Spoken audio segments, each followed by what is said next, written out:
fight for the never-ending trophy began in Albania. The first three-week amazing journey of the season, a cycling soap opera, the Giro D'Italia Grand Tour season had arrived. What a start list as well. Primož Roglic winner 2 years ago, former world champion Mats Pedersen and plenty of others. Egan Bernal as well, another of the 5 former winners present. The stage would be an opening cracker, starting in Durrës on the Adriatic coast, heading inland and towards the Albanian capital Tirana. 2 early intermediate sprints for the Maglia Ciclamino, a second category climb, and then the Red Bull kilometre. 6:4 and 2 bonus seconds for the first 3 across. A couple of climbs of Surrel just outside the capital, and then an opportunity for the fast riders, or maybe even GC contenders, to have a go. It was an open one.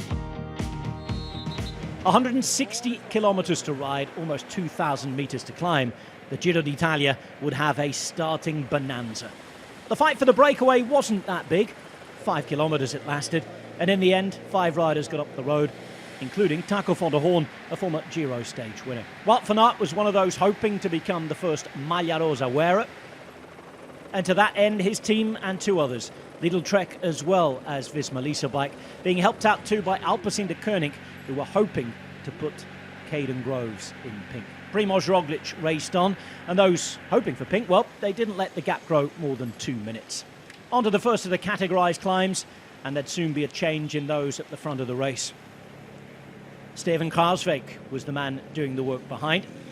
The gap was down to a minute, maximum of just under 2 minutes. Taco van der Hoorn dropped, and at the top of the climb, Sylvain Monique of Cofidis going through to take the 18 points. And put himself in prime position to take the first blue King of the Mountains jersey. A single point for Lorenzo Fortunato behind would suggest that he's ready to try and build a challenge for the Maglia Azzurra over the course of 3 weeks. The break continued to break up ahead, but they get back together for the Red Bull kilometre. And the fact that they were there to take the sprint meant that there was no worry for the GC teams behind. And what a sprint it was! Manuele Tarozzi just about getting the better of Alessandro Tonelli. The chase on behind meant that with 40 kilometres to go, everything was brought back. What would happen then? Who would work? We'd find out soon, and soon enough, because on the first of the 2 ascents of Surrel, there were already casualties. Problems out the back for Olaf Koy. Also dropped other big-name sprinters like Sam Bennett. And Lidl Trek with the team doing the damage. Dan Ole continuing to ride for Mats Pedersen. Koy struggling. Other sprinters joining him. The bell would ring with 22 kilometres to go. 1 more lap and a chance maybe for the peloton to get even smaller.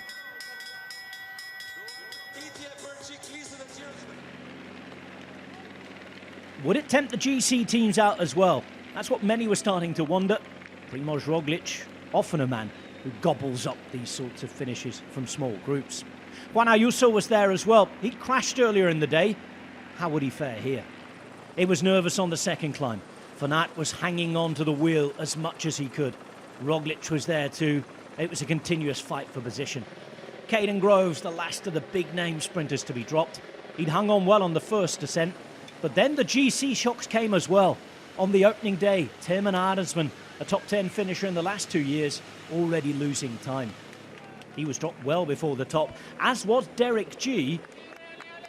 And with Ciccone leading them over, there was an opportunity on the descent to try and string things out. Van Aert and Pedersen were still there, but unfortunately there was some bad news on the way in. A really bad crash for Mikel Landa meant that he would have to abandon the Giro D'Italia in some fine form as well. He went off over the pavement. Jay Vine going down too, as was Corbin Strong. But Landa leaving the race, a GC blow. Apart from Arnesman and G, most others making it, and those fighting for the stage made it as well. The lead out came from Vacek. Pedersen was there to sprint.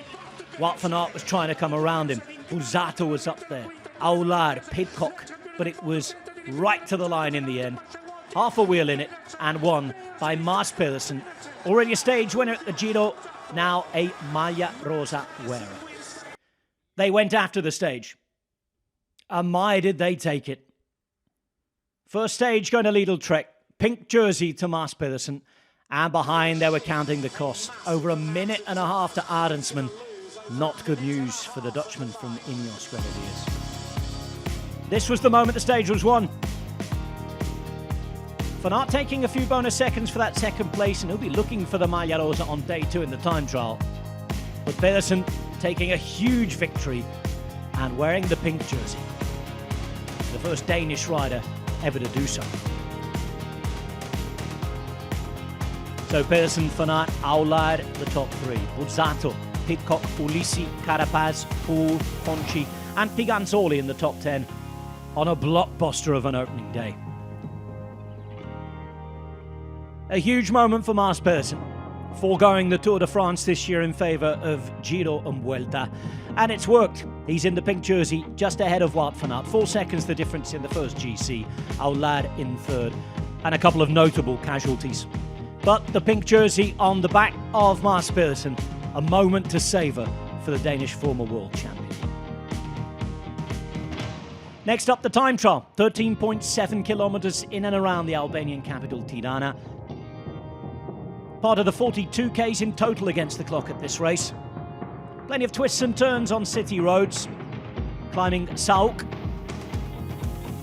and back towards the finish.